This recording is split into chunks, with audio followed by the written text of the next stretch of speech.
est ensemble jusqu'à midi. On a pris un petit peu de temps avec Roselyne Fèvre, mais c'était vraiment bien. Donc on va aussi profiter du temps qui nous reste pour débattre jusqu'à midi avec Jean-Luc Benamias. Bonjour Jean-Luc, vous êtes Salut, à Marseille, membre de la Ligue des droits de l'homme, ancien membre du Conseil économique, social et environnemental. Michel Pouzol, ancien député, membre de Génération. Bonjour à vous. Jean-Claude Beaujour, avocat, vous êtes vice-président de France Amérique, et Rudolf Granier. Bonjour et bienvenue. C'est une première.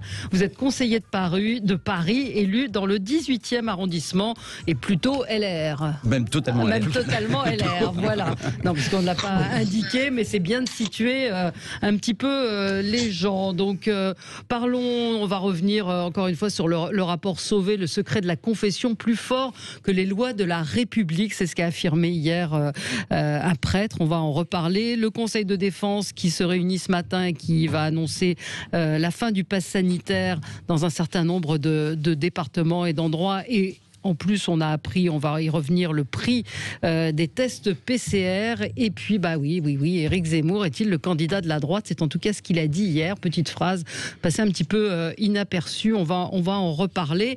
Coup de cœur, coup de gueule. Commençons avec vous, Jean-Luc, à Marseille. C'est plus qu'un coup de gueule. Ouais. Une indignation. Complètement. Je vais essayer de le dire tranquillement. On nous annonce, il y a maintenant près de 5 jours, que la grève des éboueurs est terminée. Mensonge complet. Elle n'est pas terminée. Il y a eu des négociations entre la métropole, et non pas la mairie de Marseille, la métropole, et un syndicat, Force ouvrière, c'est tout. Il n'y a pas eu de négociation globale. En fait, la situation rien ne se règle de cette manière-là. Alors, pourquoi je suis furieux? Parce que, vous l'avez tous vu, énorme orage sur Marseille, quasiment il n'y a jamais eu d'orage aussi fort que ça depuis au moins 50 ans. Pollution dans les rivières, pollution maritime qui est gigantesque, qui va durer des années, j'irais même jusqu'à dire des siècles. Alors, mobilisation incroyable de Marseillais et de Marseillaises sur les plages, vous l'avez vu, vous avez vu les images, des centaines de personnes qui ramassent. Ouais. Mais il faut ramasser tous les jours pendant des mois, là, maintenant. Ouais. Aussi bien sur les rivières. Parce que sur les rivières il y a des rivières à Marseille, c'est étonnant, mais il y en a. Notamment l'Uvaune. Chaque année, des centaines de bénévoles ramassent des déchets, continuent à ramasser des déchets. Mais tant qu'il n'y a pas une politique réelle de gestion des déchets sur l'ensemble de la métropole, tout ça, malheureusement, c'est bien, c'est valeureux, mais ça ne sert à rien. Et le temps que la préfecture, les différentes instances, notamment la métropole, se disent, là, on est vraiment dans l'urgence sanitaire, et on parle de sanitaire depuis 2 ans maintenant, hein, et là, les monceaux de poubelles, les images sont terrifiantes. Et on les voit pas beaucoup, on les voit pas beaucoup à la télévision, hein, d'ailleurs, ce que vous dites. Vous avez vu les plages, mais vous n'avez pas vu les places de Marseille. Oui, c'est ça. Vous n'avez pas vu la Plaine, vous n'avez pas vu le cours Julien, vous n'avez pas vu mes propres rues. Personne n'est passé, mais personne n'est passé depuis 5 jours ou 6 jours. Personne. Ouais. C'est honteux. Et il y a urgence totale sanitaire et écologique. Voilà. Alors, dans ces cas-là, alors la préfecture a réagi hier soir tard, mettant une politique d'urgence. Mais il est midi, là. Hein. Ouais. Je circule en ville, je circulais ce matin en scooter et à vélo, les deux, hein, successivement. Je ne suis pas les deux à la fois. Non, rien. Voilà. S'il y a urgence, clairement, je sais qu'on ne peut pas appeler les militaires à chaque fois. Mais là, par rapport aux tonnes... Vous dites pourquoi il n'y a pas une... Il n'y a pas... les éboueurs, petit à petit, vont reprendre, c'est normal. Ok, très bien. Mais le reste, il y a des endroits où il faut... allez, je n'abuse pas. Hein. Il faut 6 bennes par endroit. 6 bennes, 8 bennes par endroit. C'est-à-dire que le retard accumulé, et puis en plus, c'est Marseille. Après la pluie, il y a le Mistral. Et donc tout ça continue. C'est-à-dire que tout ce qu'ont ramassé, tous ces associatifs, toutes ces populations courageuses, faut recommencer ce matin. Il faut recommencer ce soir, il faut recommencer demain. Voilà, il faudrait mettre là des moyens considérables. Je sais que ça va venir, mais c'est beaucoup, beaucoup trop lent. Et c'est pour le Marseillais mais alors pourquoi que je suis... Pourquoi il n'y a pas effectivement parce que sanitairement ça devient très dangereux. Hein. C'est incompréhensible. C'est incompréhensible. Bon, je sais prendre le téléphone, j'appelle la métropole, je tombe sur des braves gens qui me répondent. Au bout d'une discussion, j'engueule pas les gens qui me répondent, parce que c'est les gens qui répondent. Alors, ils nous disent, oui, monsieur Benamias, ça va venir. Oui, ça va venir, mais quand? Et donc, voilà, il y a un moment donné, il faut accélérer les processus. Et à ce niveau-là, je dis que l'État, et donc la préfecture, est en partie responsable, et que la métropole, hier, il y a eu une réunion du conseil métropolitain, j'arrête là-dessus, qui disait, oui, mais on ne pouvait pas savoir qu'il y aurait la pluie. Mais oui, mais il y a la pluie. Donc, alors, Michel, vous allez répondre. C'est l'heure. On a un petit peu de retard. C'est l'heure du journal. On est ensemble sur Sud Radio jusqu'à midi. À tout de suite. Avec vous sur Sud Radio pour le 10h midi. Si vous nous rejoignez, soyez les bienvenus. 0826 300 300, vous savez que vous avez la parole. On est avec Jean-Luc Benamias, membre de la Ligue des droits de l'homme, ancien membre du Conseil économique, social et environnemental. Michel Pouzeul, ancien député, membre de Génération, il existe toujours, mais c'était l'ex-mouvement de Benoît Hamon. Jean-Claude Beaujour. Les deux existent toujours, oui, mais il n'est plus patron de Génération. Jean-Claude Beaujour, avocat, vice-président de France Amérique, et Rudolf Granier, conseiller de Paris et élu dans le 18e arrondissement de la capitale. Alors, vous vouliez réagir, Michel Pouzeul, on va parler évidemment d'Éric Zemmour. Il a lâché cette petite phrase, je suis le candidat de la droite. On va revenir également sur le secret de la confession, plus fort que les lois de la République. Petite phrase qui a beaucoup fait réagir hier, lâchée sur un plateau de télévision par un prêtre et puis conseil de défense. Que va-t-il en sortir, Michel? Oui, non, l'impression qu'on a de loin, parce que la situation marseillaise est toujours un peu particulière, on le sait bien, c'est quand même que ces conflits autour du ramassage des ordures ménagères, enfin des ordures en général, à Marseille, se succèdent et se ressemblent. C'est-à-dire que on a une opposition frontale entre les syndicats qui défendent ce qu'ils ont à défendre et la métropole, et qu'on prend les Marseillais en otage, et qu'on sait bien, quand la tension devient extrême, qu'on va trouver une solution, parce qu'il va bien falloir la trouver.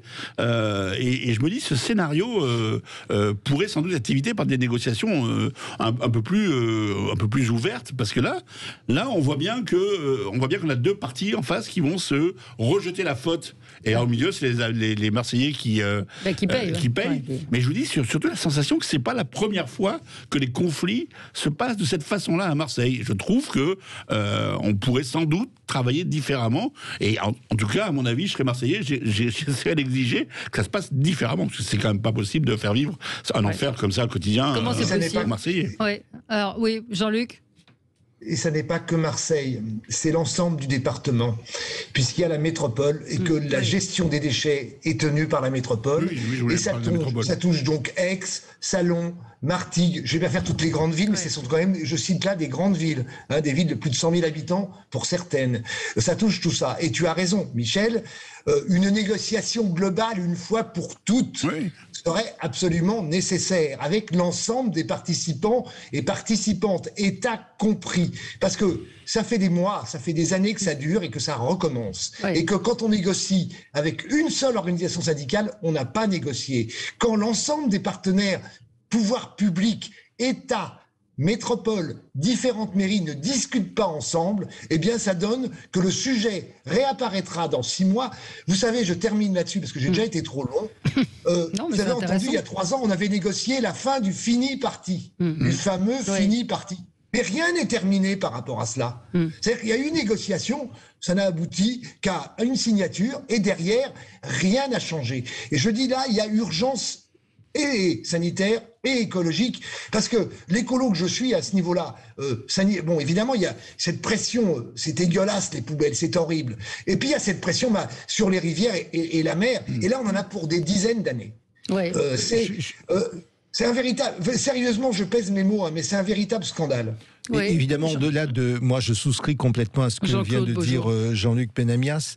Et au-delà de tout cela, je pense que les hommes et les femmes qui sont en responsabilité ne se rendent pas compte qu'en faisant mal leur travail sur ce dossier-là, ils sont malgré eux ou inconsciemment des fossoyeurs de la République, parce que nos concitoyens ne comprennent pas, mais ne comprennent vraiment pas toutes ces arguties juridiques, administratives, et ont le sentiment d'être une fois encore d'être des laissés pour compte, parce que ceux qui en souffrent le plus sont évidemment ceux qui vont avoir moins de manœuvres pour pouvoir se débarrasser de leurs déchets, qui vivent déjà parfois dans des espaces petits, etc. Donc je pense qu'on ne se rend pas compte que ce sont ces petites choses qui au quotidien minent la vie et font qu'il y a un ras-le-bol général qui s'exprime après, soit par de l'abstention, soit par des votes polarisés. Donc j'ai envie de leur dire, prenez vos responsabilités parce que vous êtes les véritables fossoyeurs de la République. Ouais, j'imagine qu'en tant que conseiller de Paris, ça vous on a des difficultés. Parce que je crois qu'il y a un conseiller de Paris où je ne sais plus, quelqu'un nous a dit mais il va se passer la même chose à Paris. Et ça peut arriver tout simplement parce que les gens qui sont sur le terrain, c'est-à-dire les travailleurs, on voit deux choses. Ça peut se produire à Paris, comme vous le dites très justement, puisque on a une difficulté sur le temps de travail aussi. Également, je crois qu'il y a à peu près 5000 équivalents temps plein pour la propreté à Paris, alors qu'il devrait y en avoir 7000, tout simplement parce que les agents ne travaillent pas le nombre d'heures qu'ils devraient travailler. Et je vois, moi, à Marseille, un facteur supplémentaire, le caractère non progressiste du dialogue syndical, où on a un facteur de blocage avec alors un syndicat qui n'est plus majoritaire aujourd'hui chez les éboueurs à Marseille, mais qui continue à dicter sa loi et à plonger la ville dans un marasme absolument incroyable. Donc, à un moment, c'est déjà, on va prendre le problème à la base, pas les questions de compétences entre la métropole, entre la ville, le département, et puis quand plus personne ne sait faire son travail, on fait intervenir l'armée. J'ai l'impression que l'armée, c'est la solution à tout pour les cités quand la police n'y arrive plus. Pour l'éducation nationale, c'est la police qui doit intervenir, et c'est l'éducation nationale qui doit intervenir quand les parents ne font plus leur boulot. Donc, à un moment, on est toujours en train de rejeter le truc sur l'autre. Exactement. Personne n'assume proprement ses responsabilités, à commencer par ceux qui travaillent et leurs représentants syndicaux, moi je les trouve preneurs d'otages en réalité par rapport aux habitants de Marseille. Alors, après, un petit mot, mais moi je voulais parler d'une expérience que j'ai connue dans le Var il y a quelques années quand j'ai rencontré mon épouse qui était de la région de Toulon. Le parti fini, ça a eu un sens à une époque, c'est-à-dire que dans le parti fini, ça a eu un sens. Quand vous avez terminé votre tournée, vous partez. Mais ça a considérablement amélioré la collecte des déchets, notamment dans le Var à l'époque et dans la région de Toulon, parce qu'il y avait un énorme problème. Donc ça a réglé un problème pendant un temps, puis il y a eu des dérives autour de ce concept-là. Et donc on ne peut pas opposer simplement être toujours dans ce manichéisme des deux.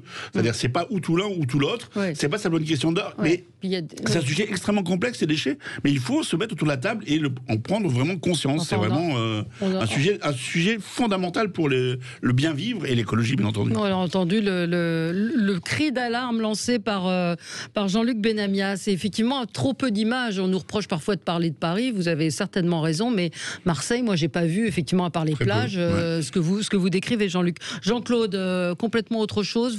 C'est un conseil cinéma. Parce que voilà, il y a un film qui sort sur la Légion étrangère, histoire d'une vie, tranche de vie. Moi, je pense que, alors même qu'on parle beaucoup de la perte de la France, nous serions dans une situation dramatique à cause pour des tas de raisons. Moi, j'ai envie aussi de dire qu'il y a des gens qui s'engagent. Et dans la Légion étrangère, vous savez que c'est une des unités de combat de l'armée française où des étrangers viennent combattre sous le drapeau français. Ils combattent, on l'a vu dans l'histoire, et plus récemment, il y a eu Kolwezi, il y a eu Dien Bien Phu, il y a des opérations au quotidien. Ces gens-là paient le prix du sang sous le drapeau français. Donc pour moi, c'est un superbe film. J'invite les uns et les autres. Ça s'appelle Le Légionnaire. Le Légionnaire.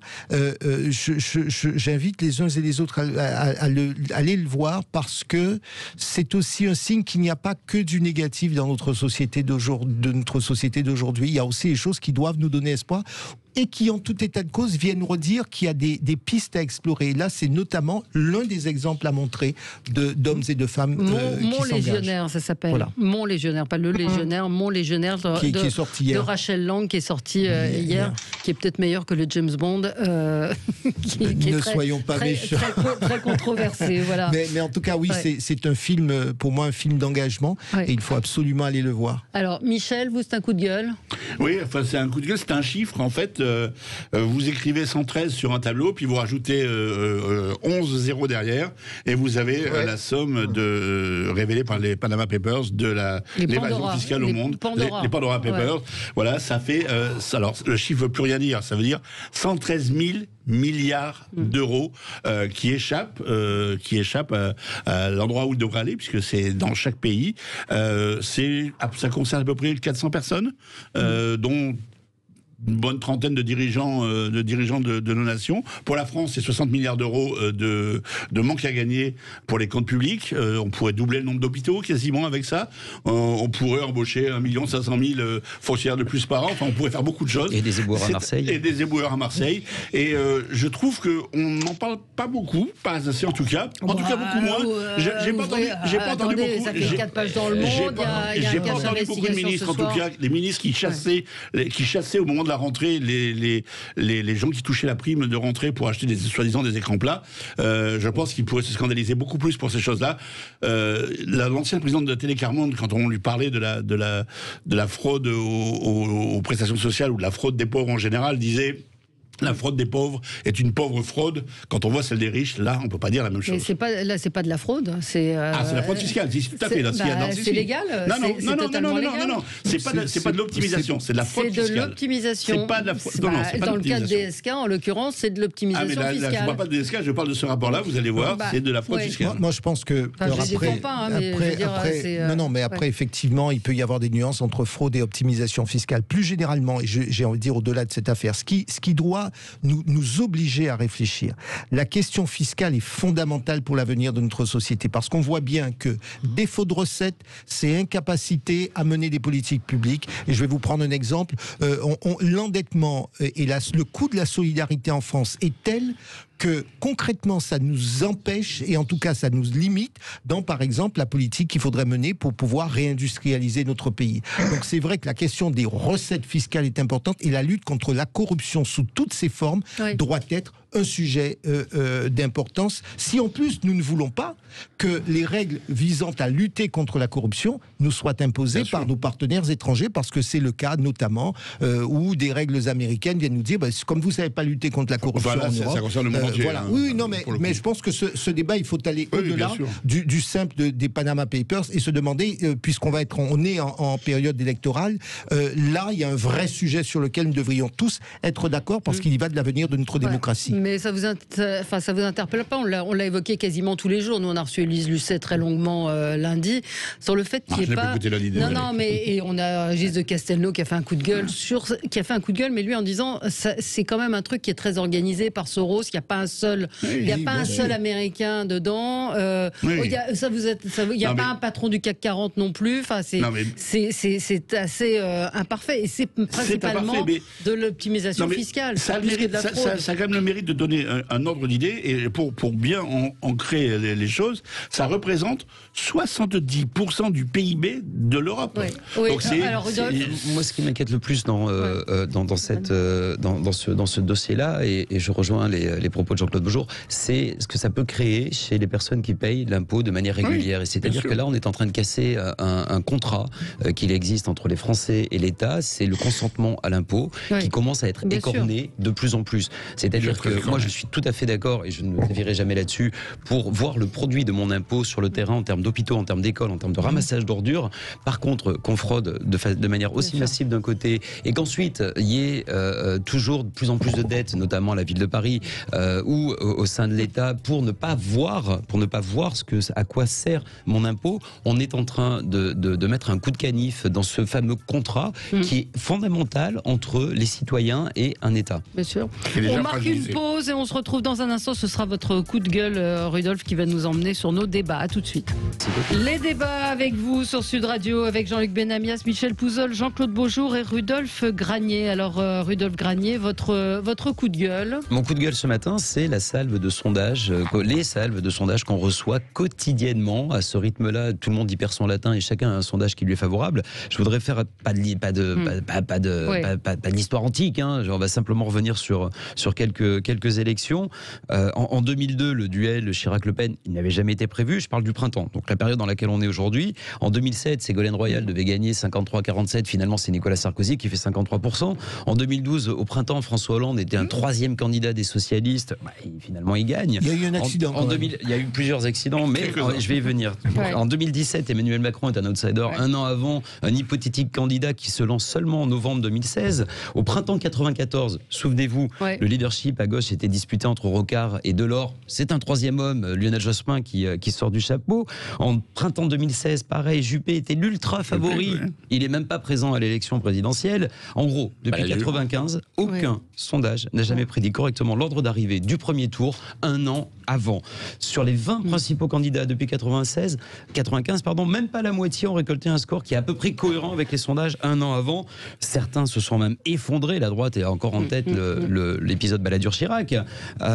Et certains ont réalisé d'énormes percées. Jean-Marie Le Pen en 2002, Bayrou en 2007 de mémoire, Mélenchon en 20en 2017. Giscard en 74. C'est peut-être parce que j'étais pas né que je peux pas remonter jusque-là, mais je suis sous Giscard. En tout état de cause, il y a un grand perdant dans toute cette mécanique sondagière. Les sondeurs, on le voit sur les régionales également, il n'y a pas si longtemps que ça en France.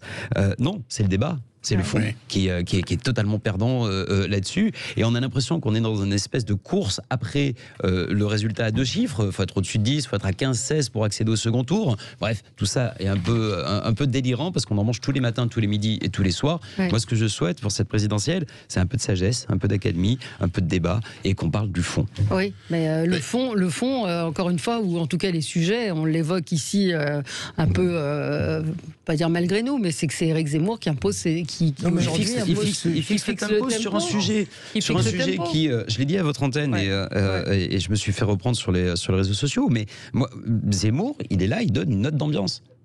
C'est-à-dire que sa petite musique qui est en train de percer, pour moi, c'est une problématique qu'on ne peut pas mettre de côté sous prétexte que c'est Zemmour, sous prétexte que ce serait d'extrême droite. Mais ma famille politique à droite a une responsabilité.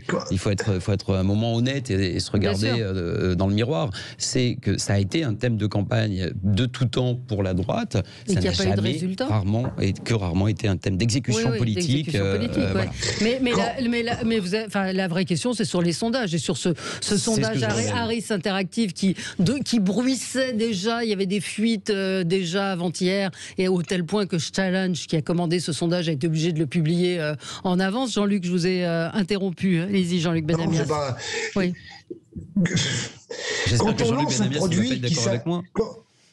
Si, je suis entièrement d'accord avec ce que vous avez dit. Totalement. On ne peut pas ne pas être d'accord, c'est factuel.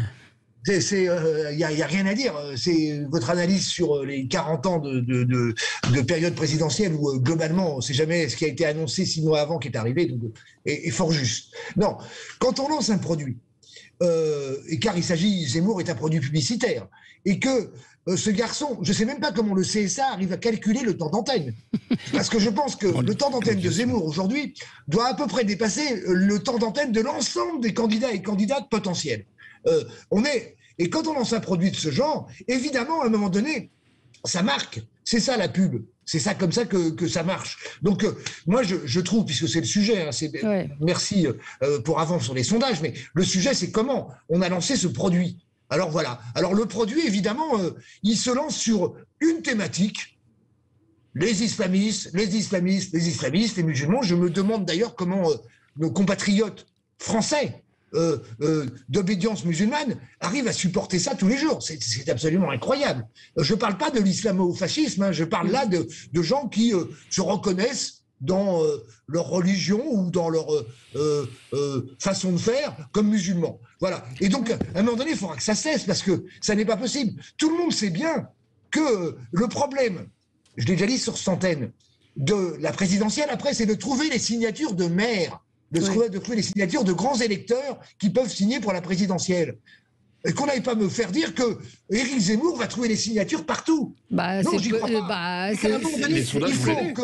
faut qu'un certain nombre de médias, je dis bien un certain nombre de médias, je ne les cite pas, se rendent compte qu'ils sont responsables à ce niveau-là de la montée incroyable d'une personnalité qui n'est pas une personnalité. Oui, mais je veux bien que les médias soient responsables, mais... dans une partie, j'ai dit. Oui, non, mais... et le fait d'en parler, mais force est de constater qu'il monte dans les sondages, ou alors à moins de dire que tout ça est un vaste complot. Oui, moi je pense que... je pense que là, et je partage ce qui a été dit par une LOLF, le vrai sujet... c'est qu'on a depuis 20-30 ans un certain nombre de problématiques et les hommes politiques, qu'ils soient de droite ou de gauche sur un certain nombre de thématiques, n'ont pas délivré. Alors c'est vrai que pour moi c'est un tour de passe-passe puisque le candidat qui est donné comme potentiellement au second tour face au président de la République aujourd'hui dit un certain nombre de choses. Moi je veux voir de manière concrètement ce qu'il propose et on laisse croire aux Français qu'en un tour de passe-passe, on va comme par hasard résoudre les problèmes. Et vous voyez que sur le précédent sujet, nous disions quoi? Nous parlions de fiscalité, et je pense qu'il faut avoir le courage de dire aux Français, pour qu'on puisse refaire France, pour qu'on puisse bâtir ce contrat social, pour qu'on puisse réindustrialiser, eh bien, il va falloir faire un certain nombre de choix, eh bien, il va falloir revisiter complètement notre système fiscal. Eh bien, par exemple, si on veut éviter le problème de la question migratoire, qui n'est pas simplement une question d'immigration en France, la question migratoire sur l'ensemble du globe, que ce soit vis-à-vis compte tenu de la population subsaharienne, que ce soit en Amérique avec la pression migratoire, elle est liée à un certain nombre de multifacteurs. C'est la question climatique, c'est l'instabilité des États d'origine, c'est la corruption dans les États d'origine. Eh bien, tout cela favorise, parce qu'on ne part pas de Bamako ou d'Abidjan, ou bien quand on est au Guatemala, on ne part pas aller vivre dans un gourbi dans le nord de l'hémisphère simplement par plaisir. On n'affronte pas la mer, la Méditerranée ou des choses épouvantables simplement en se disant bon, là-bas il y a une petite allocation familiale à toucher. Il peut y avoir des tendances comme ça, mais globalement les gens souffrent. Donc c'est là-dessus qu'il nous faut lutter. Et moi je pose la question, est-ce que nous ne sommes pas assez nombreux dans ce pays pour nous réveiller, parce que je pense que nous sommes une majorité, à dire il faut trouver les bonnes solutions et imposer que les responsables publics aillent sur la voie des bonnes solutions. Eh bien, où sont tous ceux qui dorment? Donc face à Éric Zemmour, eh bien moi je vous dis, il y a tous ceux qui ne militent plus aujourd'hui et qui devraient peut-être s'interroger. C'est ça la responsabilité des uns et des autres. On a la chance d'être je vais dire un mot sur notamment sur l'immigration. Je discutais avec un responsable d'association afghane il y a quelques jours qui m'expliquait que la plupart de sa famille était partie, la moitié en Iran, la moitié au Pakistan, et qu'ils étaient en danger autant au Pakistan mais il me disait, le réflexe c'est pas de venir directement ni en Allemagne ni en France, c'est d'aller dans les pays à côté où on espérera que ça sera, on pourra peut-être revenir un jour. Alors ça c'est la première chose. Ce que je veux dire sur les sondages, après, ce qui est terrible, c'est que ça tue le débat partout. Moi, je vais vous parler de ce qui se passe un peu à gauche, même si ça peut paraître anecdotique. Mais on voit bien que les discussions... On a une première info, il se passe des choses à gauche. Les discussions qui se passent entre eux, tout le monde est en train de dire on veut pour l'unité derrière chacun, soit bien entendu. Mais on voit bien que chaque sondage nourrit la réflexion en disant on veut l'unité mais derrière moi. Alors le jour où Éric Jadot passe en tête, eh bien naturellement il se pose comme le rassembleur naturel, et moi je suis plutôt pour cette solution. Mais le jour où Jean-Luc Mélenchon, comme dans ce sondage-là, revient au-dessus de 11%, bien, et il explique qu'il faut faire l'union. Donc le débat est mort, y compris à cause de ces sondages. Et puis après, sur le cas Zemmour, il y a quand même un phénomène, Zemmour, c'est que c'est lui qui a remonté les audiences de CNews qui étaient en péril. C'est-à-dire qu'à l'époque, Bolloré voulait plus ou moins fermer cette chaîne-là.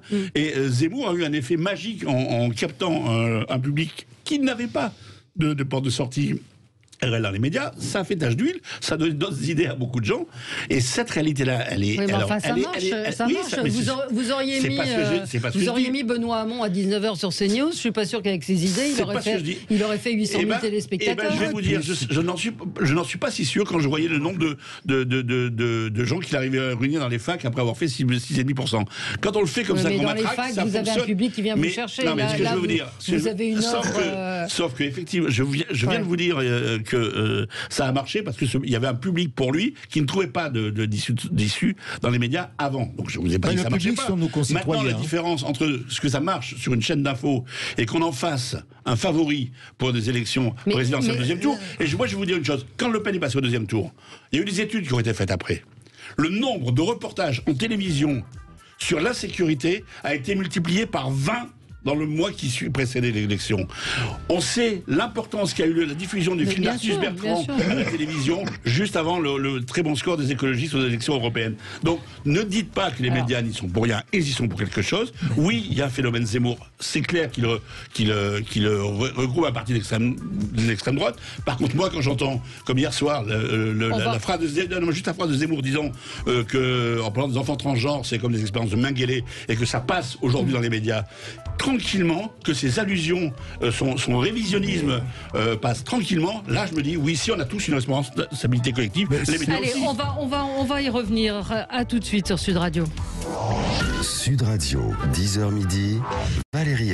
Et on est ensemble avec Jean-Luc Benamias, Michel Pouzol, Jean-Claude Beaujour et Rudolf Granier. Alors votre coup de gueule que j'avais gardé en dernier à propos des sondages nous emmène sur le débat autour d'Éric Zemmour et de ces sondages. Quelques réactions d'auditeurs. Pour vous, Jean-Luc, une auditrice nous dit: Zemmour parle des musulmans qui ne veulent pas respecter les lois de la République. Il prône un islam républicain sur le modèle du judaïsme républicain. Voilà, c'est ce qu'elle nous dit. Elle a le droit de le dire. Alors, c'était Michel, je crois, qui veut. Non, qui est-ce qui. Je ne sais plus où on en était. C'était peut-être vous, Rodolphe. Parce qu'on était sur un cas. Oui, sur savoir est-ce que les médias sont responsables sur la. Ouais. Moi, normalement, tout le monde est suffisamment éduqué pour soit appuyer sur un bouton pour regarder une chaîne de télé, soit l'éteindre. Mais en tout cas, au moins essayer de comprendre ce qui est dit. On va passer quand même sur ce que moi j'appelle le fond de la campagne présidentielle, c'est-à-dire le débat. Et je rejoins Monsieur Benamias là-dessus. On a vu ce qu'un candidat marketing. Pardon. Benamias.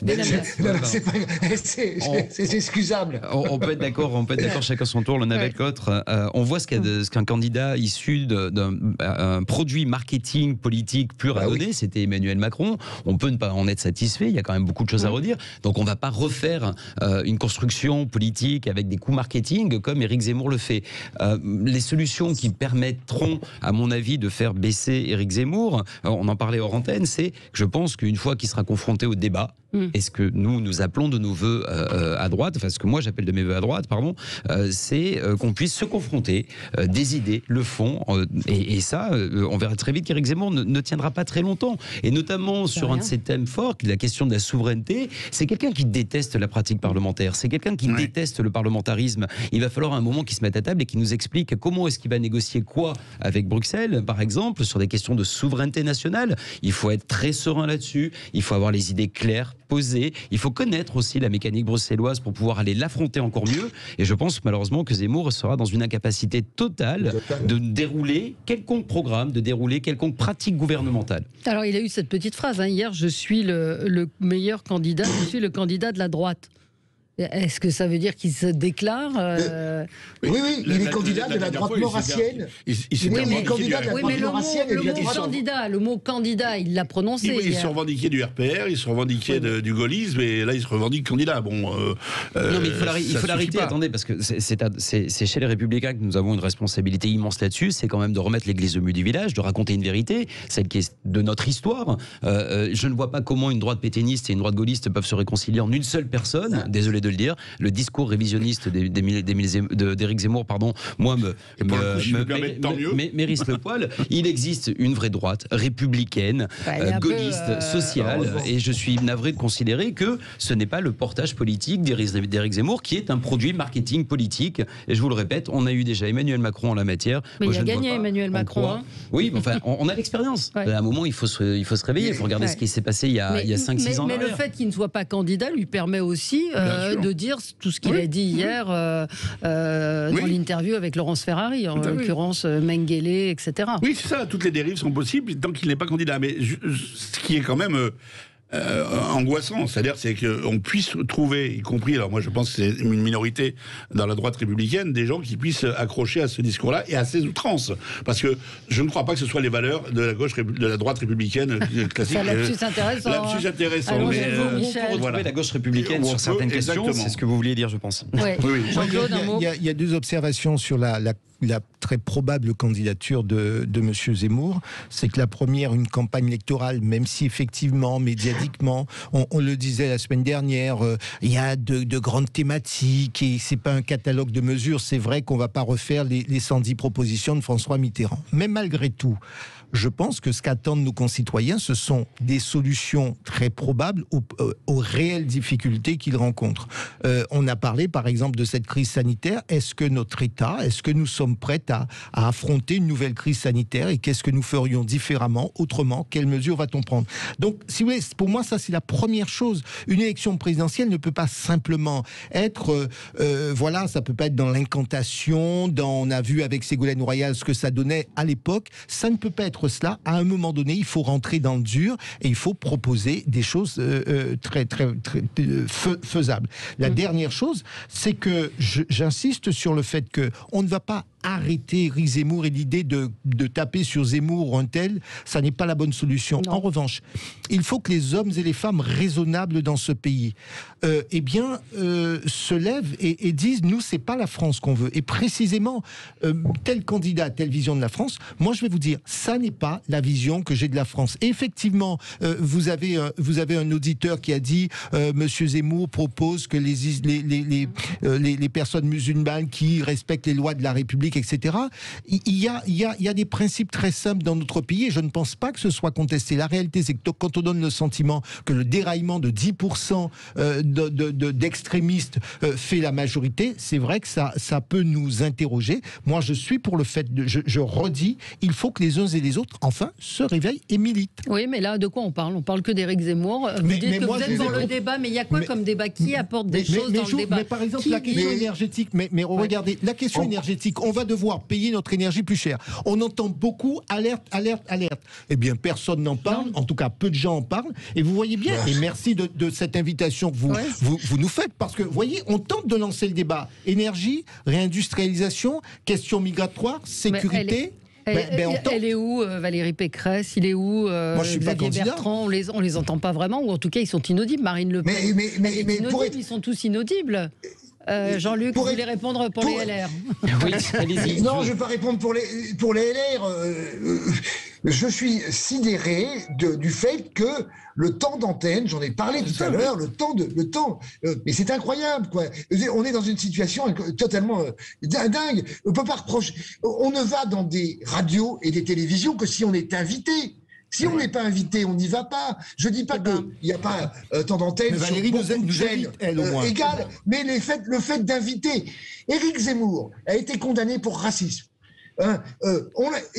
Après, CNews décide qu'il n'est plus une émission permanente. Immédiatement, je n'invente rien. Éric Zemmour est invité sur un certain nombre de chaînes, sur un certain nombre de radios, et pas des petites, des grandes, immédiatement. Et ça continue. C'est un phénomène qui est phénomène, je le répète, qui est un phénomène uniquement de marketing. Et je le répète encore plus, chercher des signatures pour être candidat à la présidentielle, ça n'est pas si simple. Et Éric Zemmour n'a aucune organisation derrière lui. Si. Il a strictement... Si, détrompez-vous. Je ne sais pas si vous étiez là quand on a eu plusieurs maires. On a même eu hier Jacques Miard qui nous a dit qu'il avait été approché. Qu'il a été approché. Jacques Miard va soutenir Éric Zemmour. Mais non, impossible. Mais évidemment. Pour moi, il peut les trouver. Et les sondages vont l'aider à trouver. Et c'est la raison pour laquelle, Jean-Luc, je suis d'accord avec vous. Éric Zemmour, je pose une question, je change je vais quand même vous répondre. Et je dis, mais où sont les autres candidats? Je vais vous répondre là-dessus. Hier soir, Michel Barnier faisait un live sur ses propositions pour l'environnement et l'écologie. Xavier Bertrand, la semaine dernière, a proposé des éléments sur le travail en France et comment remettre la France au travail. Donc moi je veux bien que ça ne vous intéresse pas, que vous ne le relayez pas, mais ça existe. Il ne faut pas dire que ça n'existe pas. Est-ce que ça intéresse les médias? Moi je trouve, dès lors qu'on se positionne sur des propositions, il y a des reprises qui sont exécutées. Maintenant, si on veut se laisser effondré et ramassé par une lame de fond qui s'appelle Éric Zemmour, on est coupable également. On peut ne pas être consentant. Enfin, moi, je passe pas ma vie à... On voit bien qu'on passe plus de temps, on voit bien plus de temps à analyser les petites phrases de ceux qui, en plus, courent derrière M. Zemmour, y compris le président de la République, avec l'histoire des renvois aux frontières, des OQTF avec le Maroc, l'Algérie, voilà.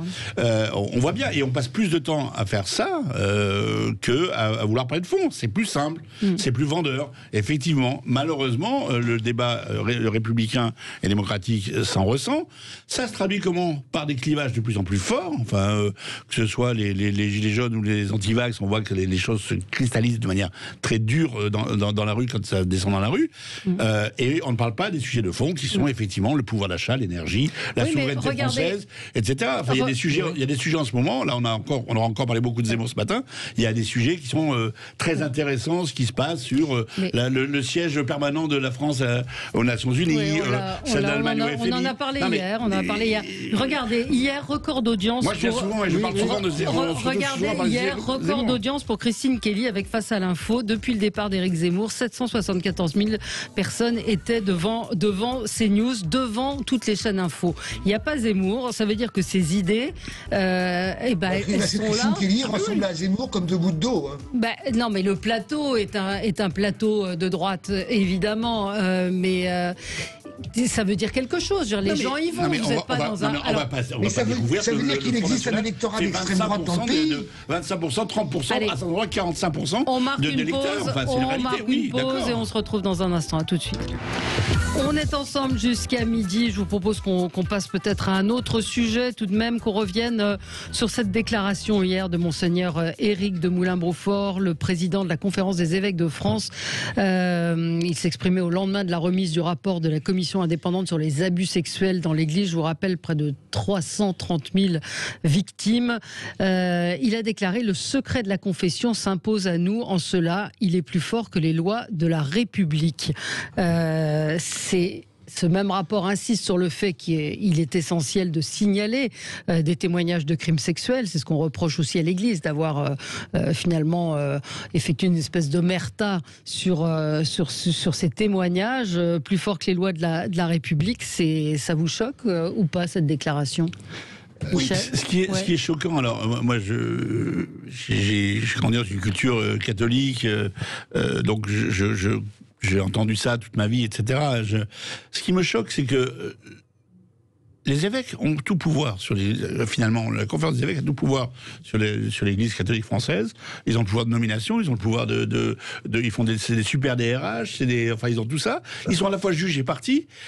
Ce qui me choque, c'est qu'il aurait déjà dû commencer par dire voilà ce qu'on va mettre en place pour qu'on puisse signaler, pour qu'on puisse parler, pour que les victimes puissent parler. Parce que quelqu'un qui vient se confesser qu'on ne le dénonce pas, mais que les victimes puissent parler dans l'Église, ça n'existe pas. C'est ça qui me choque le plus. Moi, j'ai un cas autour de moi qui a été un enfant victime qui s'est battu, un des premiers, qui est allé jusqu'au procès, qui a été reconnu il y a quelques années maintenant. C'est un monsieur qui a passé la soixantaine. Il n'y avait pas d'écoute. L'Église catholique n'écoutait pas les victimes. Et il y avait cette omerta, on le voit bien d'ailleurs là. Nous sommes dans un état de droit, c'est pas. Oui, mais donc il faut fonctionner en circuit fermé, ça n'a jamais été correct, parce que exactement. Sauf que c'est exactement ce qui s'est passé avec les chiffres qu'on voit aujourd'hui. Donc il faut que cette Église trouve les moyens, d'abord de nettoyer les écuries de GIAS, d'arrêter de couvrir, parce que c'est pire que ça. C'est le secret de la confession est une chose. Mais on a couvert quand on le savait. Alors, on a simplement déplacé des gens. On a fait des nouvelles victimes. Et ça, la conférence des évêques ne peut pas se dédouaner de cette responsabilité-là. Alors, parce que par rapport à ce qui vient d'être dit, et le sujet du secret, du secret, c'est un sujet qui n'est pas simplement propre à l'Église. On le connaît pour le secret médical et le secret de l'avocat. Il y a la loi, ça vous êtes avocat. Ça ne s'applique pas dans ce cas-là. Attendez. J'y viens. Je pense qu'il y a une chose. Le secret de la confession, on l'a toujours vu, était absolu. Pour autant, la question qui est posée, c'est lorsque vous avez connaissance d'un fait criminel, qu'est-ce que vous devez faire, et c'est parce que c'est surtout pour l'avenir, l'obligation donc de dénoncer. Je pense que là où j'aurais attendu de l'évêque, du président de la conférence des évêques, c'est qu'il nous dise quelles mesures il va prendre tout en respectant le secret de la confession, quelles mesures va être prise pour organiser, parce qu'il est évident que ça n'est pas toujours simple. Je vais vous donner un exemple, c'est que lorsque, en tant qu'avocat, vous avez connaissance d'un fait qui est délictueux, d'une infraction grave, vous avez un bâtonnier qui est un filtre, qui apprécie, et tout s'organise, c'est pas chacun dans son coin qui court à lui dire, voilà, je sais telle chose, de manière à maintenir le secret de la relation. Donc c'est là où il faut que l'Église, en tout cas que le président de la conférence épiscopale évolue, parce qu'on ne peut pas simplement se contenter de dire dans un État laïque, qui par ailleurs est laïque, de dire le secret de la confession est supérieur aux lois de la République, ou alors on risque de tomber dans un système où d'autres religions pourront dire, eh bien effectivement, nous, telle ou telle règle est supérieure. Et ça va à l'encontre de ce travail qui est extraordinaire qu'a fait l'Église catholique. Tout le monde ne l'a pas fait. Excusez-moi, tout le monde n'a pas fait ce travail-là. Il y a plein d'endroits où on l'a pas fait encore. Et il faut savoir que le rapport Sauvé, il faut savoir que le rapport Sauvé, Jean-Marc Sauvé est l'ancien vice-président du Conseil d'État. Il a été jésuite avant d'intégrer la deuxième fois l'École nationale d'administration. Donc c'est un homme qui est profondément attaché à Jean-Luc Benamias. Cette phrase est terrible. C'est à la négation même de la loi de 1905, c'est la négation même du fait que la République est supérieure à tout cela. Encore une fois, si un imam responsable d'une des communautés musulmanes de France sortait cette phrase, ça a déjà été le cas, ça ferait la une, l'explosion générale. C'est tout le monde l'a condamné de manière... C'est incroyable. Je reconnais, moi, à la commission d'enquête, qui est un travail incroyable qu'ils ont fait, incroyable, des recherches, et effectivement avec des gens issus de l'Église catholique qui ont fait tout cela. Remarquable. Mais là, revenir en arrière et sortir cette phrase, il y a vraiment un besoin pour ces dirigeants de l'Église catholique de retomber et d'avoir les pieds sur terre par rapport à tout cela. C'est de la même manière que quand on dit on va rembourser quoi? Mais surtout, oui, moi, c'est cet appel fait par l'Église pour rembourser, qui organiserait une sorte de quête nationale pour indemniser les victimes de sa propre hiérarchie. C'est quand même, ça interpelle aussi. Moi, je regrette et on est tous d'accord autour de cette table et jusqu'à Marseille, que le formidable travail d'introspection qui a été réalisé par l'Église soit gâché en une phrase qui est évidemment condamnable, totalement inique. Et d'ailleurs, il y a eu un rétropédalage par la suite. De manière un peu technique, le secret professionnel n'existe pas dans ce cas-là, puisque les prêtres, les curés ne sont pas listés dans les professions. Oui, ce sont les avocats, les médecins. Donc, mettre le secret professionnel en avant ne fonctionne pas. Il y a les 10 commandements qui parlent quand même de la protection de la vie. Les 10 commandements qui sont une forme de loi supérieure dans l'Église parlent de la protection de la vie de la personne et s'appliquent dans ce cas de figure. Et je pense qu'il est très important de distinguer ce qui relève de la confession et de la confidence. Il y a des cas où, à l'issue de la confession, il y a des accompagnements pour des femmes battues, pour des cas de violences sexuelles sur mineurs. Il y a des cas qui ont été, je pense que l'Église se grandirait à encourager le temps pour laquelle la confidence, je suis d'accord. Pour ensuite c'est la raison pour laquelle que ces affaires soient traitées par la justice dans un état de droit qui prévaut à n'importe quelle religion. C'est ce qui m'a fait vous dire que par parallélisme, on a trouvé d'autres solutions parce qu'on a eu les mêmes débats en d'autres temps, on a trouvé des solutions et donc là aussi l'Église doit trouver les solutions complètement adéquates, parce que l'opinion publique, en plus, dans un pays qui est profondément catholique, l'opinion publique ne comprendrait pas.